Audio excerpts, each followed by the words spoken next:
The issue is part of this budget. A lot of policy came out of this budget. Bail reform is one of the big issues, and mugshots.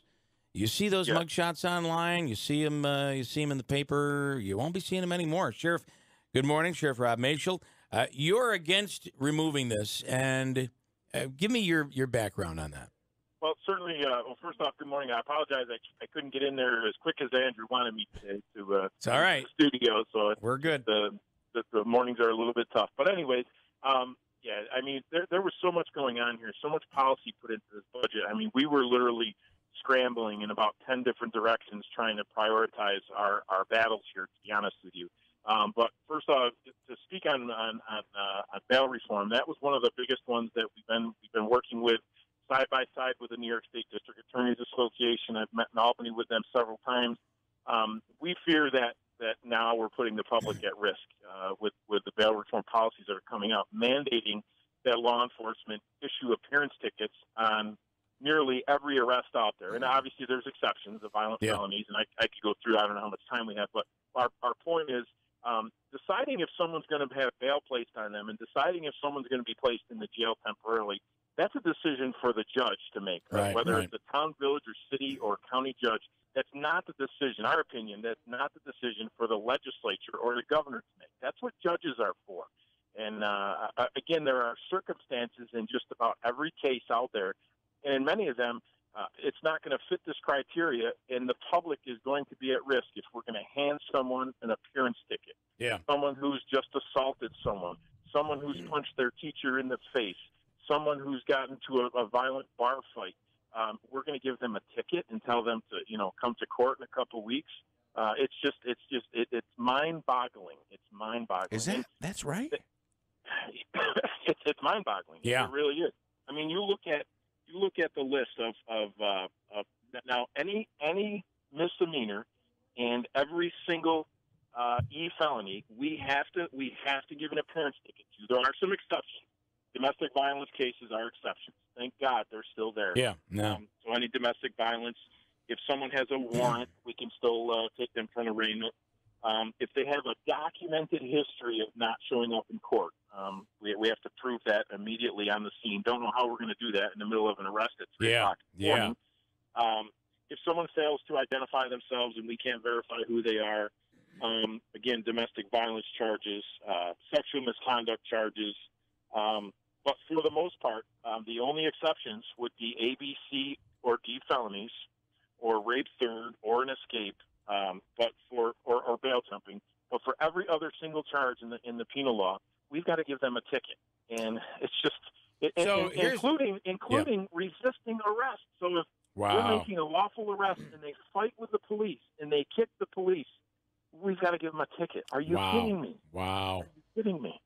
And it's just mind-boggling, and that is going to put the community at risk. And regarding mugshots, I mean, we certainly fought that, but I'm going to be honest with you, we put a lot more energy into bail reform, into the marijuana legalization, getting that out of the budget, and we just assumed that more people would jump on board and help us fight the mugshot. Yeah. And we didn't get a lot of support. We actually thought the media, not individual media stations, but the media in general would have been fighting this, and they didn't. They didn't put a fight up. So, what's your what is your take for the benefit of mugshots? Because those opponents will say, "Listen, this person is innocent until proven guilty." A lot of times, these mugshots catch them at a very difficult moment, and sometimes they're put up online as being funny, and so. Well, my biggest concern, again, taking the approach of keeping our community safe, if someone is in your neighborhood that we arrested for, let's say, a sex crime against a child, right, or, we want people to know who these people are. Yeah, I want to see their picture. It's about, and now looking on the flip side, what people are going to accuse us now of is making secret arrests, because now we're not going to tell you anything we're doing. Mm-hmm. And now we're going to have to deal with that backlash that no one thought about. They're going to accuse us of making secret arrests and whatnot. It's just very, very, I'm wound up again. I'm very frustrated. How many times have you wake up in the morning, you check online, or you look at the paper, or you're watching TV and you see somebody's been arrested, you don't recognize the name, but you see the mugshot and you're like, oh my God, I know that person. I mean, we have cases on a regular basis where this someone stalking a child, stalking stalking another person. Like I said, sex crimes,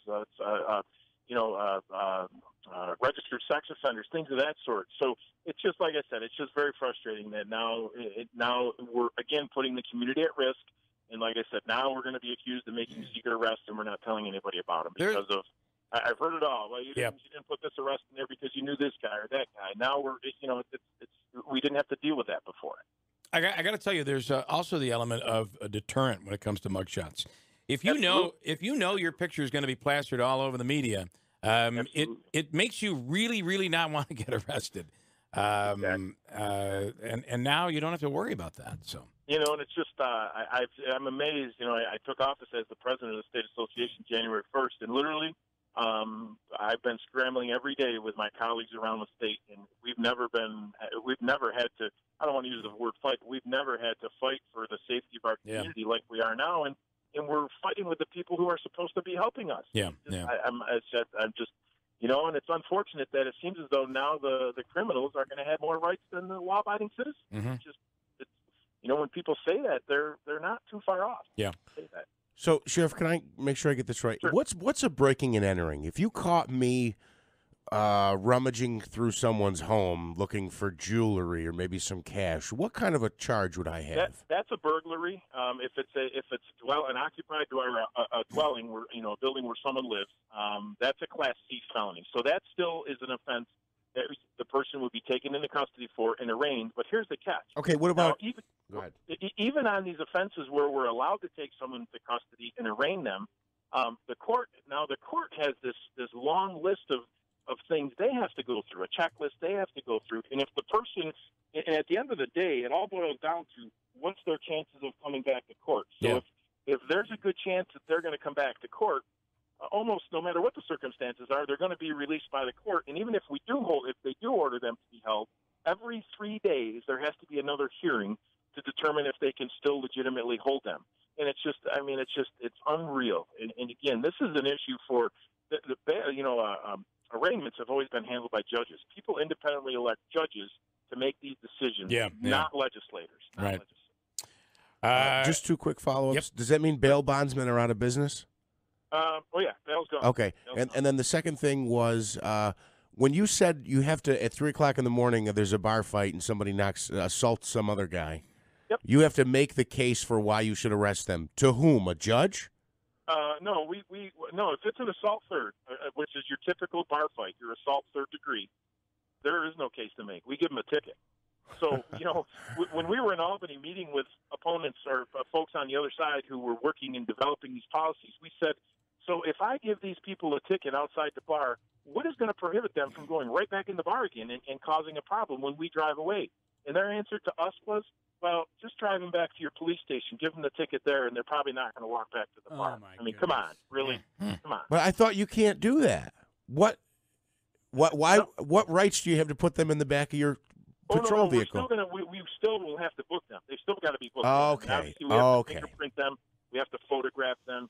But typically, that wouldn't be done at the scene, especially if we're dealing with an intoxicated person. Right. We would take them before. Well, that makes a little more telling sense right anyway. there. That's telling right there that those people have no idea how the whole arresting and booking process works. They have none, zero, and Yeah. none. Yeah. And that's the frustrating part. And again, like I heard just a few minutes ago, Assemblywoman Buttonshine, she calls me all the time for questions. She calls other people who are experts in the field. Senator Griffo calls. Anthony, when he was in the Assembly, he calls. He calls on federal issues. That's what they're, but on these issues, the people in control, the downstate people in control, they're not calling anybody. Yeah. And they come up with this myth that, that our upstate jails are full of minorities. I mean, when I heard that, we ran our numbers. The white males in the Oneida County Jail outnumber any other minority 2-to-1, 3-to-1, 4-to-1. It is not true. Our jails are not full of folks of minority. It is not true. And it's like that's what the folks downstate think, and they all think that our jails upstate are like Rikers Island in New York. Right. It is not true, and that's the fight we're fighting here every single day, and it is so frustrating for us because we do great work here. We have safe communities. Why do we have safe communities? because we have things under control here. Right, I can't, why is it our issue? Because they don't have things under control down there.